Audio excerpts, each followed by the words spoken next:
Okay जी, ये break से पहले हम क्वेश्चन सॉल्व कर रहे थे। इसकी स्टेटमेंट आपके सामने है। एक सेल्समैन है, वो प्रोबेबिलिटी उसकी बताई है कि अगर वो किसी कस्टमर को कॉल करता है, अगर वो किसी कस्टमर को कॉल करता है और अपने प्रोडक्ट को सेल आउट कर देता है उस कस्टमर को, तो उसके चांसेस दिए हैं। मतलब अगर वो अपना प्रोडक्ट किसी कस्टमर को कॉल करके उसको सेल आउट कर देता है, उसकी प्रोबेबिलिटी ये है। If this salesman calls on 5 customer, अगर ये सेल्स पर्सन 5 कस्टमर को कॉल करता है उस प्रोडक्ट को सेल आउट करने के लिए एक दिन के अंदर, तो फिर आपने प्रोबेबिलिटी कंप्यूट करनी है कि वो अपने 3 प्रोडक्ट सेल आउट कर देते हैं। इसकी क्या प्रोबेबिलिटी है? कोई भी प्रोडक्ट सेल आउट नहीं करता, इसकी क्या प्रोबेबिलिटी है? कम से कम एक प्रोडक्ट को सेल आउट करते हैं, इसकी क्या प्रोबेबिलिटी है? और ज्यादा से ज्यादा वो 4 प्रोडक्ट जो है वो सेल आउट कर देते हैं, इसकी क्या प्रोबेबिलिटी है? इस क्वेश्चन में अगर हम देखते हैं तो जैसे मैंने कहा था बाइनोमियल डिस्ट्रीब्यूशन के अंदर पहला पहला केस हम ये देखते हैं, हमारा रैंडम वेरिएबल एक्स जो है वो डिस्क्रीट होना चाहिए। तो रैंडम वेरिएबल एक्स जो है वो है हमारे पास 0 सेल, मतलब कोई भी प्रोडक्ट सेल आउट नहीं हुआ। 1 सेल मतलब एक प्रोडक्ट सेल आउट हुआ है, 2 प्रोडक्ट सेल आउट हुए हैं, 3 प्रोडक्ट सेल आउट हुए हैं, 4 प्रोडक्ट सेल आउट हुए हैं, 5 प्रोडक्ट सेल आउट हुए हैं। मतलब यहाँ पे कोई ऐसी कंडीशन तो नहीं है ना कि 4.75 प्रोडक्ट सेल आउट हुए हैं। प्रोडक्ट जो यूनिट होता है वो कंप्यूट यूनिट होता है ना, तो ये कॉन्टिन्यूस नंबर में नहीं आएगा, डेसिमल फॉर्म में नहीं आएगा, ये आपका डिस्क्रीट फॉर्म में आएगा। 1 unit, 2 unit, 3 unit, 4 unit, 5 unit, ऐसा नहीं होगा कि 1.5 यूनिट्स, एक प्रोडक्ट पूरा और एक आधा, मतलब ये इसका कोई कंसेप्ट नहीं होगा। या तो एक प्रोडक्ट बिकेगा या 2 प्रोडक्ट बिकेंगे, 1.5 का कोई कंसेप्ट नहीं है। तो इट्स मीन इस प्रॉब्लम के अंदर आपका जो रैंडम वेरिएबल है वो डिस्क्रीट है। फिर पैरामीटर्स, बाइनोमियल के 2 पैरामीटर होते हैं, एक होता है n और एक होता है p। इस क्वेश्चन के अंदर ये आपका सोल्यूशन यहां से स्टार्ट हो रहा है। इस क्वेश्चन के अंदर हमारे पास n जो है वो है, मतलब सेल्समैन 5 कस्टमर को कॉल करता है, तो उसका जो एक्सपेरिमेंट है, कॉल करने वाला एक्सपेरिमेंट, वो 5 टाइम रिपीट करेगा। एक दफा कॉल करेगा, दूसरी दफा कॉल करेगा, तीसरी दफा कॉल करेगा, चौथी दफा कॉल करेगा, पांचवी दफा कॉल करेगा। 5 कस्टमर को कॉल करना है ना, तो 5 कस्टमर को कॉल करने का मतलब ये कि अपने वो एक्सपेरिमेंट को 5 दफा रिपीट करेगा 5 कस्टमर के ऊपर। तो एन हमारा नंबर ऑफ ट्रायल्स जो हो गया वो 5 हो गया। अच्छा, प्रोबेबिलिटी ऑफ सक्सेसिव इवेंट। अब देखिए हमने क्वेश्चन के अंदर किसकी प्रोबेबिलिटी कंप्यूट करनी? Sales, sales, sales, sales, product sale होने की प्रोबेबिलिटी कंप्यूट करनी। तो अब एक कॉल के ऊपर, एक कॉल के ऊपर उसकी प्रोबेबिलिटी जो है वो गिवन है आपके पास 0.5। कॉल के ऊपर अगर वो प्रोडक्ट को सेल आउट कर देता है उसकी प्रोबेबिलिटी है 0.5। ये आपका हो गया सक्सेसिव इवेंट की प्रोबेबिलिटी। तो फेलियर इवेंट की प्रोबेबिलिटी क्या होगी? 1 माइनस पी कर दो, वो भी 0.5।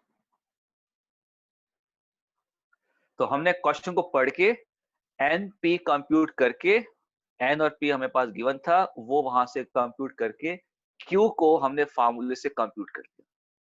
अब हमारे पास एन भी आ गया, पी भी आ गया, क्यू भी आ गया। अब आ गया रैंडम वेरिएबल एक्स। तो पार्ट ए में रैंडम एक्स हमारा 3 होगा, एग्जैक्टली 3 है ना। पार्ट बी में रैंडम वेरिएबल एक्स जो होगा वो हमारा 0 हो जाएगा, नो सेल। सी पार्ट में हमारा जो रैंडम वेरिएबल एक्स है वो हमारे पास हो जाएगा greater than equal to 1। D part में हमारे पास जो रैंडम वेरिएबल एक्स है वो हो जाएगा लेस देन इक्वल टू 4। अब हमने इनकी प्रोबेबिलिटीज निकाली, तो 1 बाय 1 करके इनकी प्रोबेबिलिटीज निकालते हैं। सर पहले का 3 कैसे होगा सर? एग्जैक्टली 3 लिखा हुआ है ना, ठीक हो गया सर, ठीक हो। ना लेस है ना ग्रेटर है, एग्जैक्टली 3 है, तो एग्जैक्टली 3 का मतलब होता है इक्वल टू 3।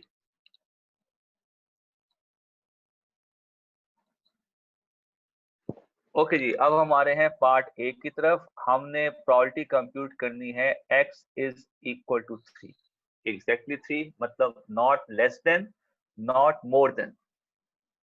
ओके, 3 की प्रोबेबिलिटी निकालनी है, तो अब हम इसका फॉर्मूला यूज करेंगे। हमारे पास n5 है, x3 है, और हमारे पास p की वैल्यू 0.5 है, उसकी पावर आ जाएगी 3, और q भी 0.5 है, उसकी पावर आ जाएगी 5 माइनस 3।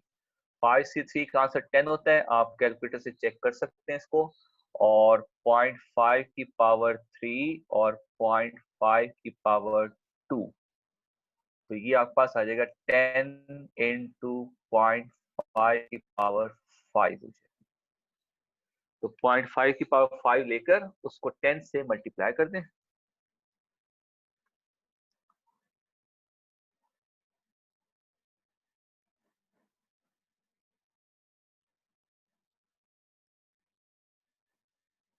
और इंटू 10, ये आ गया 0.3125।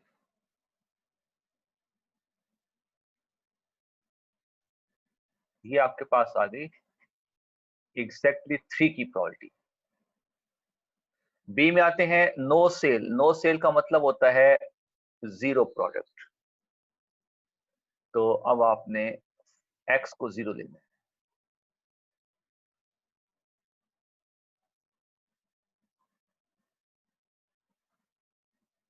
तो ये आपके पास आ जाएगा 5 जीरो का आंसर 1 होता है, आप चेक कर सकते हैं कैलकुलेटर से।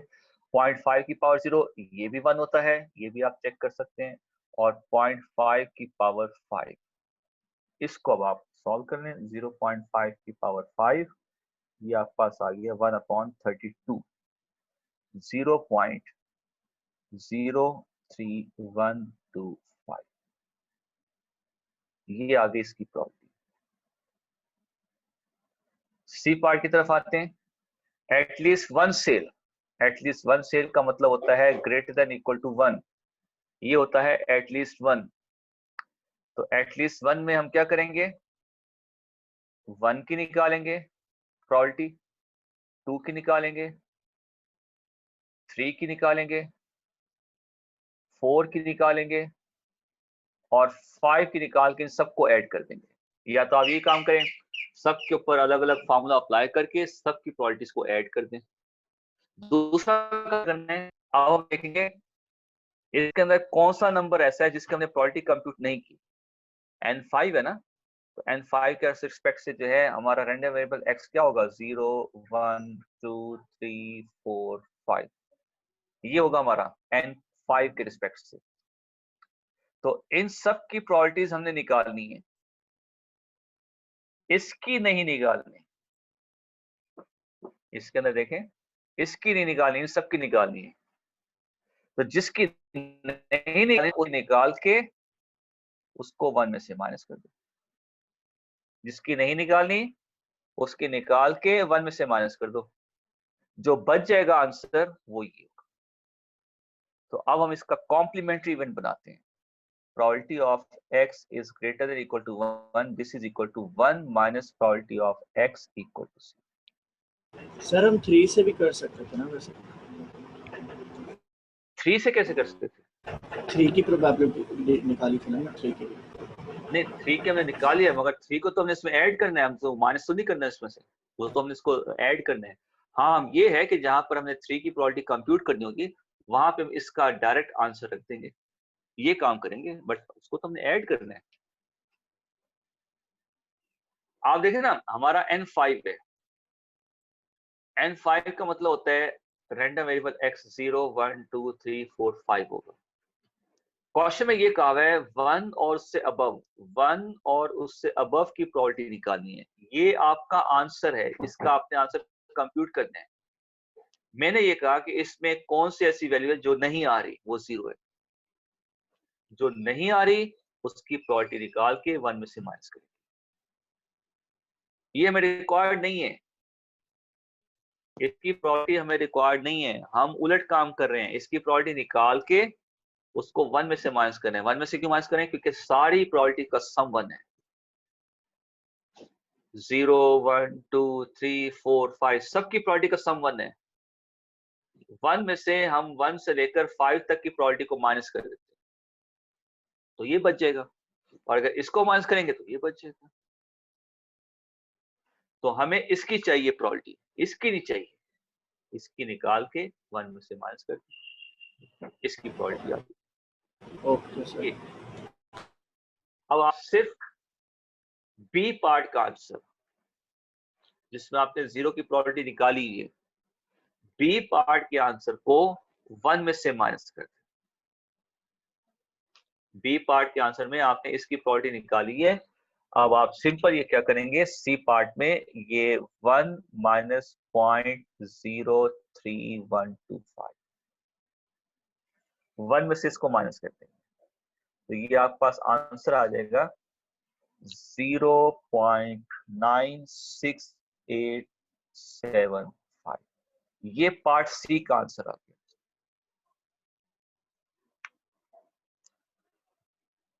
उसके बाद हम आएंगे पार्ट डी की तरफ।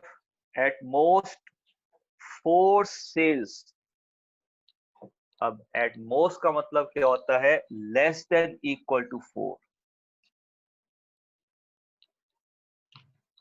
डी पार्ट में आपने प्रोबेबिलिटी कंप्यूट करनी है x less than equal to 4। इसका मतलब क्या हुआ कि आपने 4 की प्रोबेबिलिटी निकालनी है, 3 की निकालनी है,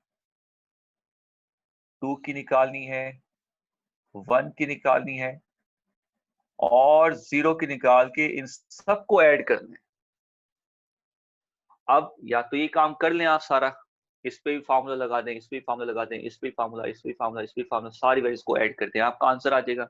दूसरा काम आप ये कर सकते हैं, आप देखें इसमें 0 आ गया, 1 आ गया, 2 आ गया, 3 आ गया, 4 आ गया, इसमें 5 नहीं आया। आप 5 की प्रोबेबिलिटी निकाल के उसको 1 से माइनस कर दें। जो नहीं आया ना उसकी प्रोबेबिलिटी निकाल लें, और वो नहीं है ना तो उसको 1 में से माइनस कर दें, क्योंकि इसके हमें नहीं चाहिए। तो जिसकी नहीं चाहिए उसकी कंप्यूट करके उसको 1 में से माइनस कर दें। तो अब ये काम आसान हो गया। 5C5, इसकी प्रोबेबिलिटी क्या होगी, 5C5 और 0.5 की पावर 5 और 0.5 की पावर 5 माइनस 5। तो 5C5 का आंसर 1 होता है, आप चेक कर सकते हैं। 0.5 की पावर 5 हो जाएगा और 0.5 की पावर 0 हो जाएगा। ये तो 1 माइनस ये आ जाएगा 0.5 की पावर 5। 0.5 की पावर 5 जो होता है ये आपके पास होता है 0.303125। इसको माइनस से माइनस करेंगे, आपके पास आंसर आ जाएगा 0.9687। ये आपके पास at most 4 product sell out होते हैं, उसकी प्रोबेबिलिटी आ जाएगी। That's enough for today. अब मैं आपको कुछ इसके प्रॉब्लम्स और रैंडम वेरिएबल के प्रॉब्लम जो हैं, कुछ प्रैक्टिस प्रॉब्लम, वो मैं आपको सेंड कर दूंगा, उनकी बैठ के प्रैक्टिस कर लीजिएगा। और इसके मजीद हम 1-2 प्रॉब्लम और करेंगे, क्योंकि अभी हमारा ये टॉपिक एंड नहीं हुआ बाइनोमियल का। अभी हम इसके मजीद 1-2 प्रॉब्लम और करेंगे नेक्स्ट क्लास में। फिर हम नेक्स्ट क्लास में पॉइजन भी शुरू कर देंगे, क्योंकि 1-2 प्रॉब्लम से करके हम जो दूसरा फार्मूला है ना पॉइजन डिस्ट्रीब्यूशन, वो भी डिस्क्रीट का ही है, उसको देखेंगे कि वो फार्मूला हम कहाँ पे यूज करते हैं, फिर उसकी कुछ कंडीशंस हैं वो देखेंगे, फिर उसके प्रॉब्लम करेंगे। तो ये 2 डिस्ट्रीब्यूशन है आपके सिलेबस में, एक बाइनोमियल है, एक पॉइजन है। वैसे हाइपर ज्योमेट्रिक भी है और नेगेटिव बाइनोमियल भी है, नेगेटिव ज्योमेट्रिक भी है, मतलब डिस्क्रीट के अंदर 6-7 टेक्निक्स हैं। अगर हम ओवरऑल देखते हैं तो 6-7 टेक्निक्स हमें सारी नहीं करनी है, हमारे सिलेबस में सिर्फ 2 ही हैं, एक बाइनोमियल है और एक पॉइजन है। इन 2 को हमने करना है, बाकी हमने नहीं करना। बाकी अगर आप नेट पे देखते हैं, बुक्स में देखते हैं, तो उसमें आपको 7-8 डिस्ट्रीब्यूशन नजर आएंगी डिस्क्रीट की। 7-8 टेक्निक्स मतलब 7-8 फार्मूलाज हैं डिस्क्रीट प्रोबेबिलिटी डिस्ट्रीब्यूशन के। तो हमारे सिलेबस में सिर्फ 2 ही हैं और यही ज्यादातर यूज होती है। ओवरऑल पूरे स्टेट्स में यही दो डिस्ट्रीब्यूशन है जो ज्यादातर यूज होती है, एक बायनोमियल है, एक पॉइसन। तो हमने बस ये दो ही करनी है। इसके बाद फिर हम कॉन्टिन्यूस की तरफ जाएंगे, कॉन्टिन्यूस प्रोबेबिलिटी डिस्ट्रीब्यूशन करेंगे। उसका एक ही फार्मूला है नॉर्मल डिस्ट्रीब्यूशन का, उसमें एक ही टेक्निक है। तो ये डिस्ट्रीब्यूशन जैसे खत्म होगा फिर हमारा वो एस्टिमेशन का टॉपिक शुरू हो जाएगा। फिर एस्टिमेशन के वो हैं कुछ टॉपिक्स हैं, फिर हमारे टेस्टिंग हाइपोथेसिस शुरू हो जाएगा, लास्ट टॉपिक। ये हमारा सिलेबस है। मगर इसके अंदर जो है ना सब टॉपिक्स बहुत सारे। ओवरऑल ये हमारा सिलेबस, मतलब ये डिस्ट्रीब्यूशन है, इसके बाद एस्टिमेशन है, उसके बाद testing hypothesis. Excuse me sir. जी सर पेपर कहाँ होंगे? पेपर जैसे क्लासेस हो रही हैं, पेपर भी ऐसे होंगे सर अभी तक तो ये सुने। हाँ, ऑनलाइन ही होगा सर। ये तो बड़ा अच्छा हो जाएगा सर। प्रैक्टिस क्वेश्चन अभी नहीं सुने सर जी, कंफर्म अभी ये सुने। ऑनलाइन होगी? देखो कंफर्म तो उस वक्त होगा जब हमारे पास कोई नोटिस आएगा जी। कंफर्म उस वक्त होगा। ये सुनी सुनाई बातें अभी। सर वैसे कंफर्मेशन अगर उस वक्त होगी जब नोटिस आएगा हमारे पास। तो अभी तो हम क्विज और असाइनमेंट ये तो हम ऑनलाइन लेंगे। मैं आपको एक क्विज बना के दे दूंगा, उसका एक टाइम कैंपस क्लास होगी तब वो भी नहीं होगी सर? नहीं, उसका तो हमने कहा हुआ है, ठीक है। वो मे बी अब वो होती है नहीं होती, वो भी हमारे पास नोटिस आएगा तो पता चलेगा। हमने उसका टाइम तो बता दिया था इनको। अच्छा, उसका भी कोई पता नहीं कि होती है भी या नहीं होती, क्योंकि हालात तो ऐसे चल रहे हैं कि सुन रहे हैं कि दोबारा लॉकडाउन की तरफ जा रहे हैं। तो बहरहाल खबरें तो सुन रहे हैं, देखो होता क्या है। सर उसका असाइनमेंट क्वेश्चन से रिलेटेड बात करें कि जो मैंने क्वेश्चन किया था वो प्रैक्टिस वाला असाइनमेंट, सॉरी प्रैक्टिस वाला, वो सर उसका कंफर्म नहीं सही है कि नहीं, मैं आपको प्राइवेट पे सेंड कर दूँ पिक्चर? देखो जी, मैंने आपको कहा है कोई भी क्वेश्चन आपने चेक करवाना हो आप ग्रुप में मुझे बता दें, सेंड कर दें, उसकी पिक्स सेंड कर दें, या डायरेक्ट आप मुझे मेरे नंबर पे सेंड कर दें, जैसे भी है व्हाट्सएप कर दें मुझे। मैं उसको चेक करके आपको बता दूंगा कहाँ पे मिस्टेक है, क्या क्या किस तरह से करना है, वो मैं आपको वही भी बता दूंगा। ग्रुप में सेंड कर दें ताकि बाकी लोग भी इसको देख लें, ठीक है। बाकी लोगों का भी फायदा हो जाए। अगर आपने कोई प्रॉब्लम किया है तो उसको ग्रुप में सेंड कर दें ताकि बाकी लोग भी उसको देख लें कि कौन सा प्रॉब्लम है, इसको किस तरह से किया है, आपने किस तरह से किया है और सर ने उसको किस तरह से बताया है, मतलब वो भी सबको पता चल जाए। ठीक है जी, इसके में कुछ प्रॉब्लम जो है मैं आपको सेंड कर दूंगा, उसकी आप प्रैक्टिस कर लीजिएगा। और अभी हमारा टॉपिक चल रहा है, कंटिन्यू है, अभी हमारा एंड नहीं हुआ।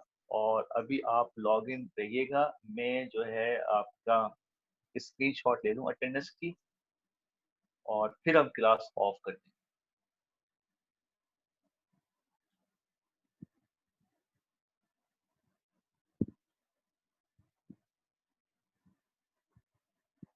Thirty 38 students.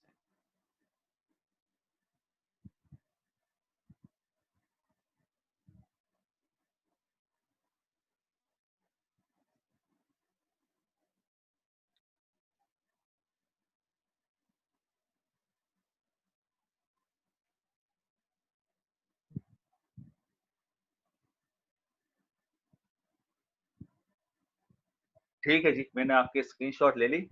अब आप बेशक लॉग ऑफ हो जाइएगा। और अगर कोई रह गया इसमें अटेंडेंस में तो वो एज इट इज ग्रुप में मुझे मैसेज कर दे या अपने सीआर को मैसेज कर दे, वो मुझे बता देगा जो भी है। अगर उसका नेट का इशू है या लाइट का इशू है तो मैं अटेंडेंस अभी नहीं लगाऊंगा, थोड़े टाइम के बाद लगाऊंगा ताकि आपके जो भी मैसेज है मेरे पास रिसीव हो जाए। उसके बाद फाइनलाइज करके मैं आपके अटेंडेंस काउंट करके पोर्टल पे डाल। तो कोई भी ऐसा स्टूडेंट जो अभी लॉग इन नहीं हुआ तो वो मुझे मैसेज सेंड कर दे या अपने सीआर को बता दे, वो मुझे बता दे। ओके जी, अल्लाह हाफिज, अपना ख्याल रखिएगा। Okay sir. Thank you sir, Allah हाफिज़।